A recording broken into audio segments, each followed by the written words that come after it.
আসসালামু আলাইকুম দর্শক, আজকে পাস্তা রান্না করছি। পাস্তা সিদ্ধ করে নিচ্ছি ফুটন্ত গরম পানিতে।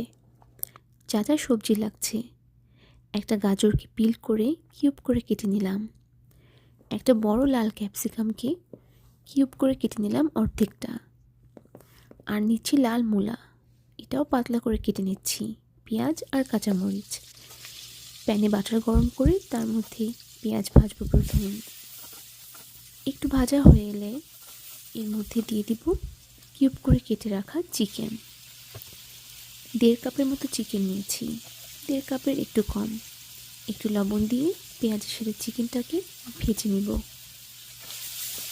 এরপর এর মধ্যে কিছু মশলা দিব।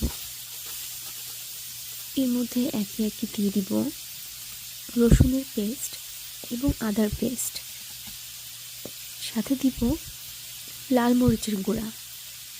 আমার চামচটা ছোট, চা চামচের 1 চামচের মতো লাল মরিচের গুঁড়া দিচ্ছি।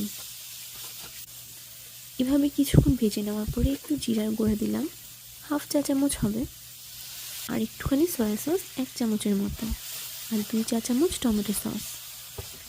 এটাকে একটু ভাজবো। একটু গোলমরিচের গুঁড়াও দেবো, আগে দিতে ভুলে গিয়েছিলাম।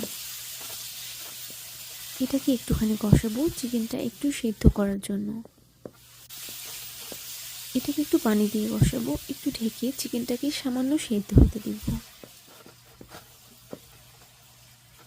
খুব বেশিক্ষণ না, 5 মিনিটের মতো।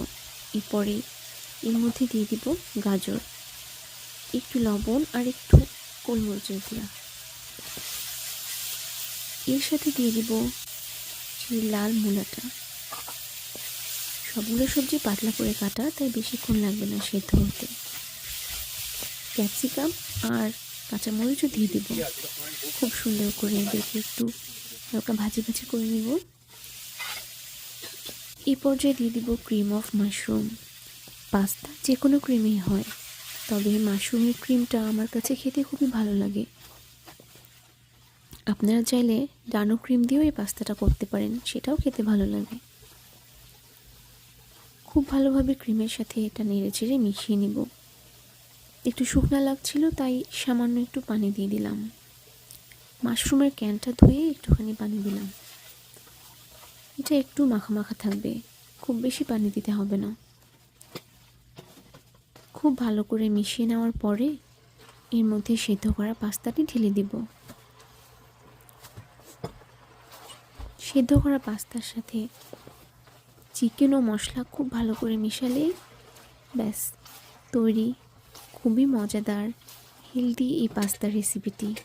কেমন লাগলো অবশ্যই কমেন্টে জানাবেন। এটি আজকে ইফতারের জন্য রান্না করেছিলাম। ধন্যবাদ সবাইকে রেসিপিটি দেখার জন্য। সাথে থাকবেন।